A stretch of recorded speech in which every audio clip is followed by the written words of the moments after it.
What's up everyone, I'm Sendo, and today we woke up to yet another Counter-Strike update, coinciding perfectly with the rumored second market crash. As of today, a large batch of knives and gloves crafted through contracts are being released into the market. It's still too early to see an immediate effect, but panic seems to be spreading faster on CS float than in the Chinese markets. And of course, due to the massive price difference, it doesn't make much sense right now to buy anything on Western platforms. Today we'll go over the patch notes, which include some pretty interesting bug fixes and a few unlisted changes from the CS2 team. And of course we'll also talk about the current market situation. But as always, first let's hear a quick word from the channel's sponsor. If you like opening Counter-Strike cases, Keydrop is the place for you. Take part in all kinds of exciting case battles, open themed cases, and complete seasonal event passes. If you use the code SENDO, you'll get a 20% bonus on deposits plus a 50-cent bonus if it's your first time. You can pay with all kinds of cards or even with your own skins. And that's not all. By using my code, you also get access to huge giveaways with thousands of dollars in prizes. Keydrop is only for players over 18, so always play responsibly and with money you can afford to lose.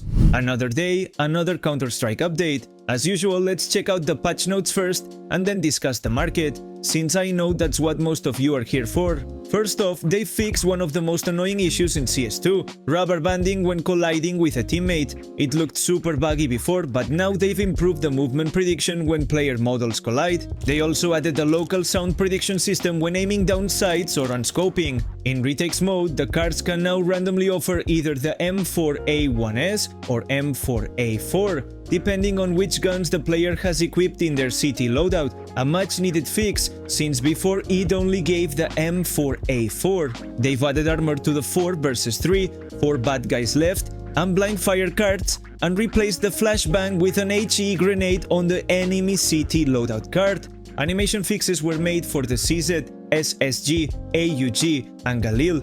They've also made performance and stability improvements. According to CS2 Kitchen, who always does detailed benchmarks after every patch, frame time consistency has improved slightly, as well as the average FPS, not bad at all. Lastly, they improved the animation fidelity when watching demos.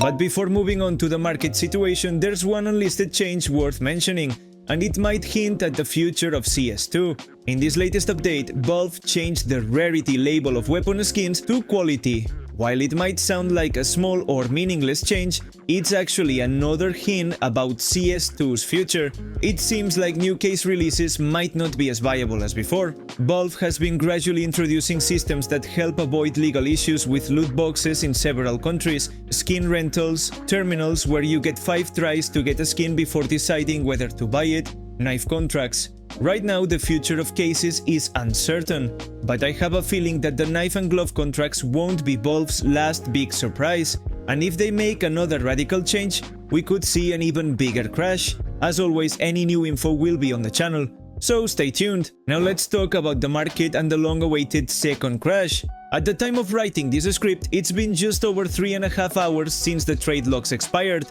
and we can already see how things are shaping up. I've mainly been tracking CS Float, which is the biggest Western marketplace, and comparing it to Buff and Upin, the two major Chinese platforms. Right now, CS Float is flooded with red skins and all kinds of gloves and knives being listed. The issue is that during the previous crash week, the price gap between Float and the Chinese markets was massive, hundreds or even thousands of dollars for the same exact skins. That's why the bulk of trading volume moved to China, while Western sites stayed relatively quiet. While Chinese traders went into full panic mode, Western traders held back a bit. But now the reality is clear: either float prices drop or no one's going to buy. What we're seeing now is that float users will have to lower prices to stay competitive with China. The market needs to rebalance.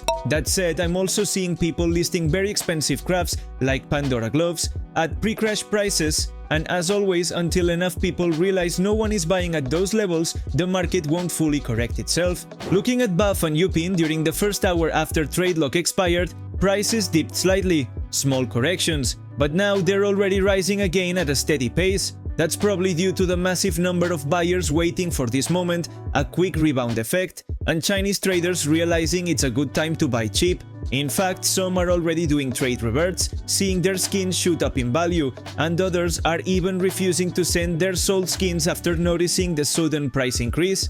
Unless Valve throws another surprise update, in the next few days we'll see where the market actually settles. But one thing's for sure, float prices need to align more closely with Chinese ones, at least partially. Some traders still believe their pixels didn't just lose half their value overnight and think everything will bounce back soon, but that's not realistic. We need to accept that the bubble popped, move on, and adapt. If you currently have balance on float, I recommend just holding on to it until things stabilize a bit more. The same goes for most marketplaces.